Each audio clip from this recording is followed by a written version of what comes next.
It was a tough place to work. Yeah, it was terrible. Like there was 12 guys at the company and 1,200 girls. So for a single young Aussie, it was an awful place. Yeah, traumatic. Yeah, definitely.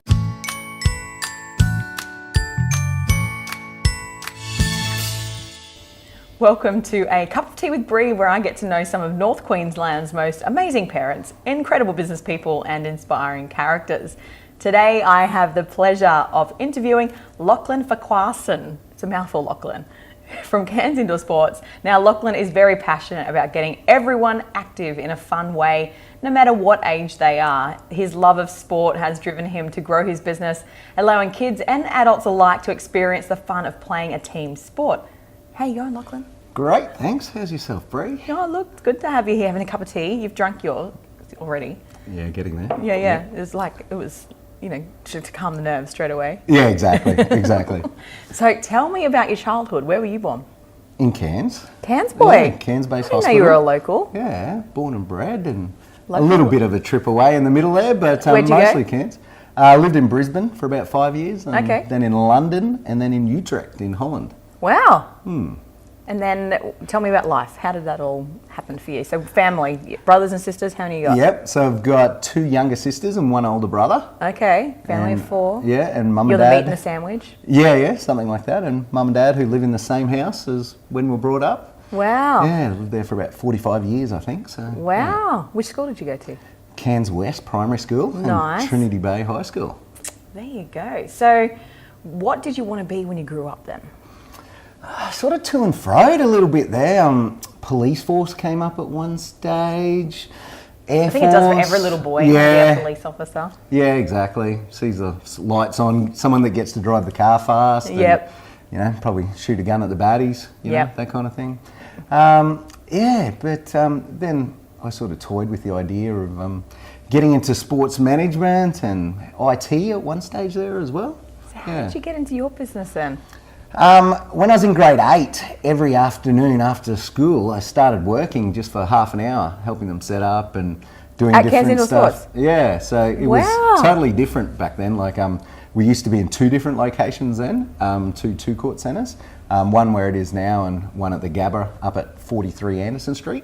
And so I used to just do a little bit of junior cricket umpiring, and then got into more umpiring and slowly more and more. And then eventually when I left school for a year, I worked there as an assistant manager and ran the place for the guy.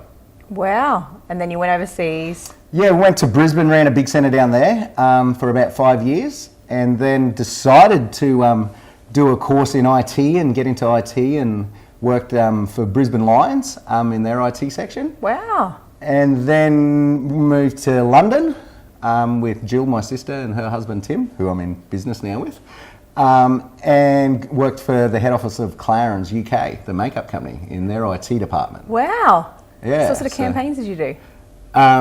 Campaigns. I just made sure that all the computers kept running. That's all I did. You didn't do any lipstick testing? No. Although Jill was pretty happy at that stage because she got to have a whole lot of product that I bet. was near its expiry dates, or brand new products that they were testing in the training rooms, and sometimes they needed people to massage and everything like that. So Jill got to come in and Touch to my hot work. bodies. So yeah, exactly. Yeah, it was terrible. Like there was 12 guys at the company and 1,200 girls. So for a single young Aussie, it was an awful place. Yeah, traumatic. Yeah, definitely. So tell me about life when you got home. What brought you back here? I was supposed to only be staying in Cairns for a couple of weeks when I came back. I came back for a funeral of my grandma from overseas, and was supposed to just be here for a couple of weeks. And then my old boss said, "Oh, come and work for me, and you can be part owner." And within a couple of months, I'd spoken to Jill and Tim, and we decided to go into business and buy the them whole out thing. and go from there. So how did you meet your lovely wife?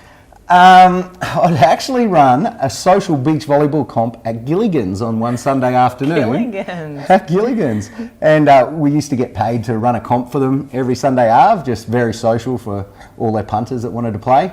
And she was, straight after that, there was a going away party for one of the guys that from beach volleyball. And she happened to know him as well, and she was there. And the funniest thing about the whole story is, she thought I was a bit, happy or whatever, and had had too many drinks and everything. And she thought that the jug in front of me must have been rum and coke or something, but it was actually a jug of Pepsi Max that I was drinking. I had no alcohol, and I guess that's what she's got to know, that me without alcohol is probably the same as most people with alcohol. So lucky her. Yeah, exactly. And now you've got how many children? 3 with Kerry, yeah. So we've got 2 boys and 1 little girl. And then I've got a daughter, Hayley, who's 23, living up on the Tablelands as well. Oh, wow. Yeah. So what's something that most people don't know about you? That I read The Barefoot Investor at the moment. I don't know. Come on, you've got something juicier than that. Clarence was one piece of juice, but I know there's more in you. That I got to work at the Queen of Holland's birthday party. Wow. In my job. It was a pretty cool job. In Holland, I was looked for an IT job, but that was just after September 11 had happened. And so IT jobs for foreigners were drying up in Holland, and like every job basically.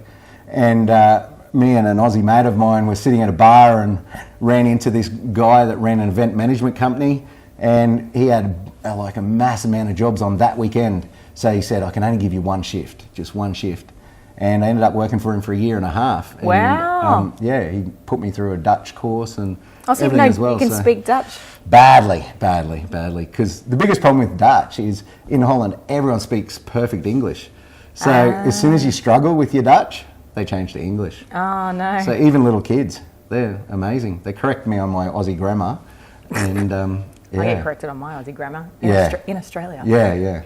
So what's been one of your best professional achievements then? Obviously, buying your business. How old were you then? Yep. So that was in 2003. Okay. So I would have been 27. Wow. At the stage. So, and you've expanded as well. That could certainly be a career highlight. Yeah. So we've got bigger, and also we added Inflatable Kingdom to the mix as well, which made use of our dead space during the daytime, and licensed it out to Townsville and Mackay as well, which has been pretty exciting. So, which is great. So tell me then, what's your greatest personal achievement?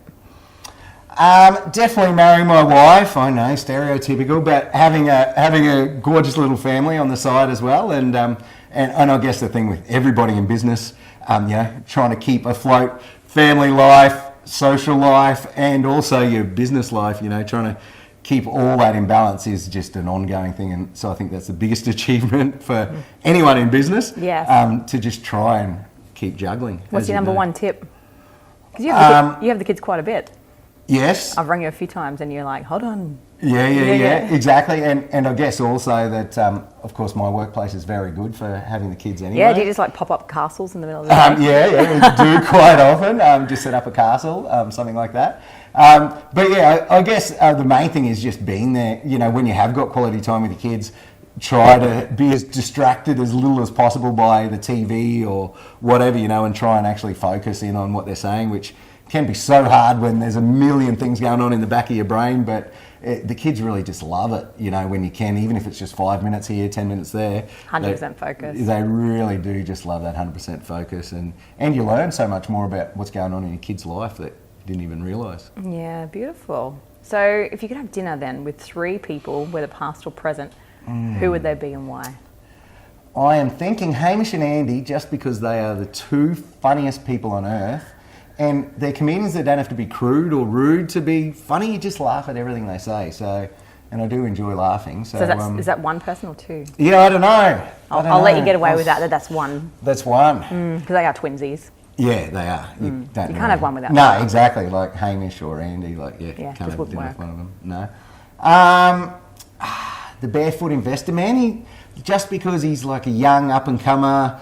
Prepared to take on, Scotty Pape, prepared to take on the banks and everything like that. He doesn't care, and just giving good advice that every Australian can follow, and just improve their quality of life. And because there's just so many traps that everyone gets sucked into nowadays, like with credit cards and finance and everything like that. And number 3, I'd counted Hamish and Andy as 2, Bree, you set me up here. John Eales.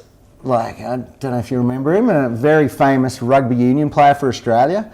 And the main reason that he stood out for me was once many years ago, he kicked a penalty from near the halfway line to win the Bledisloe Cup.